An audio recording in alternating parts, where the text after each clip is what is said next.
আপনি কি আর কি ধান খেতে পালাতে পালাতে গিয়ে ধান খেতের এই যে ধানের জামা তৈরি করছেন? জি, আমি এটা একটা আমার মনের ভিতরে একটা ঢুকে গেছে যে আমি যখন এই ধান খেতে আমার নিরাপত্তা দিয়েছে, তাহলে আমি এই ধানের দিয়েই আমি একটা জামা বানাবো, এই ধান নিয়েই থাকবো।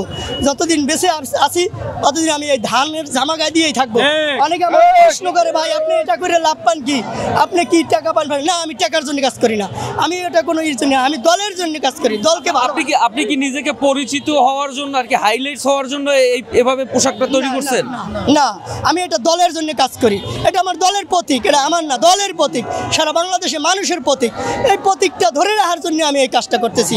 আমার বাংলার ধানের শীষে জিয়া তুমি আসো মিশে, সারা বাংলার ধানের শীষে, সারা বাংলার ধানের শীষে জিয়া তুমি আসো মিশে, সারা বাংলার ধানের শীষে। যেহেতু যতন আমাদের এলাকায় আওয়ামী লীগের যারা আছে, এরা মনে করেন প্রশাসনে যাই বলতো যে ভাই এই এলাকায় এই গ্রামে এই লোকেরা বিএনপি করে, এরা ঢাকায় মিটিং মিছিলে যায়, অমুক জায়গায় মিটিং মিছিলে যায়। কালার এক্সপার্ট, জর্জ স্যাপ এবং মাইল্ড অন হ্যান্ডস টেকনোলজি সমৃদ্ধ অরিক্স ক্রিস্টাল ওয়াশ আপনার লন্ড্রি এক্সপার্ট। ওরা আমাদের মামলা দিত, বিভিন্ন কায়দায় মিথ্যা মামলা দিত। তাই দেওয়ার পরে আমি কিন্তু ঢাকা কেন্দ্রীয় কারাগারও জেল খেটেছি।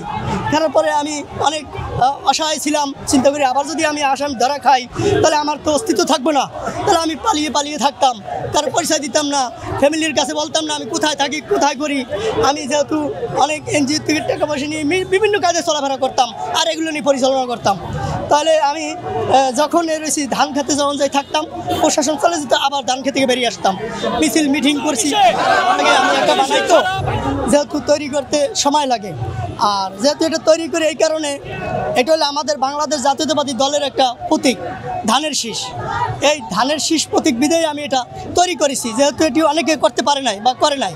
যেহেতু এটা আমাদের মেসেজ দিতে চাই যে আমরা ধান দিয়ে একটা জামা তৈরি করতে পারি, ঠিক আছে। যেহেতু আমাদের জিয়াউর রহমান এই হাল ধরিয়ে দিয়েছে, এই ধানের শীষ আমাদের ধরিয়ে দিয়ে গেছে।